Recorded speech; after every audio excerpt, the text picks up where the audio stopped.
ಅನ್ನುವಂಥ ಮಾತು. ಮತ್ತು ಈಗ ನಮ್ಮಲ್ಲಿ ನೋಡ್ರಿ, ಗಂಡ ಹುಟ್ಟಿದ್ರೆ ಖುಷಿ ಪಡ್ತೀವಿ, ಹೆಣ್ಣು ಹುಟ್ಟಿದ್ರೆ ಓ ನಮ್ಮ ಮೇಲೆ ಹುಟ್ಟಿಸಪ್ಪ ನಾವು ನೋಡ್ತೀವಿ. ಹೀಗಾಗಿ ಹೆಣ್ಮಕ್ಳ ಸಂಖ್ಯೆನೂ ಕಡಿಮೆ ಬಿಟ್ಟದೆ. ಇವತ್ತು 1000ಕ್ಕೆ ಎಷ್ಟಾಗಿದೆಪ್ಪ ಇವತ್ತು? 945, 950 ಈಗ ಆಗ್ತಾಯಿದೆ, ಕಡಿಮೆ ಆಗ್ತಾಯಿದೆ. ಅಂದ್ರೆ ಹೆಣ್ಣು ಕುಲ ಅಪಾಯದಲ್ಲಿದೆ ಇವತ್ತು. ಈ ಜಗವನ್ನು ಸೃಷ್ಟಿ ಮಾಡುವಂಥ, ಈ ಮನುಷ್ಯನ ಸೃಷ್ಟಿ ಮಾಡಿದಂಥ, ಈ ಮನುಷ್ಯನಿಗೆ ಬುದ್ಧಿವಂತಿಕೆ ಬರುವಂಗೆ ಮಾಡಿದಂಥ ಅದಕ್ಕೆಲ್ಲ ಆಧಾರ ಆಗಿದ್ದು ಹೆಣ್ಣು ಮಗಳು.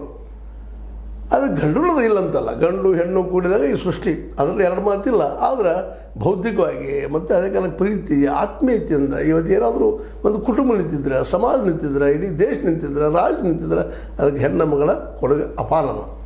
ಹೆಣ್ಮಕ್ಳು ಇಲ್ಲ ಅಂದರೆ ಕಲ್ಪಿಸ್ಕೊಂಡು ನಾವು ಏನಾಗಬಹುದು ಅಂತ, ಏನಾಗ್ಬೋದು ಈ ಭೂಮಿ ಮೇಲೆ ಅನ್ನುವಂಥ ಮಾತನ್ನು ಅಂದ್ರೆ ನಾವು ಅದು ಕಲ್ಪನೆ ಮಾಡಲಿಕ್ಕೂ ಸಾಧ್ಯ ಇಲ್ಲ. ಅಂಥ ಒಬ್ಬ ಹೆಣ್ಮಗಳ ಮೇಲೆ ನಾವು ದಾಳಿ ಮಾಡ್ತಾಯಿದ್ವಿ, ಏನೋ ಮಾಡ್ತಾಯಿದ್ವಿ.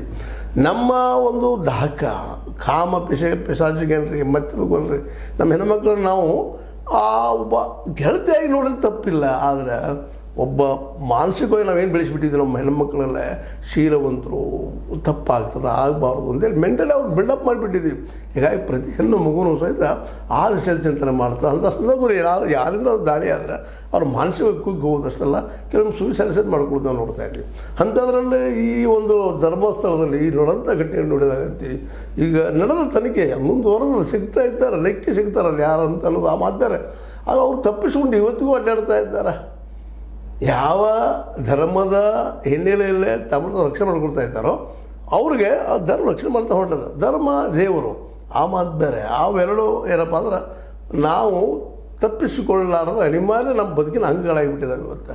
ಅದ್ರ ಬಗ್ಗೆ ಎರಡು ಮಾತೇ ಇಲ್ಲ.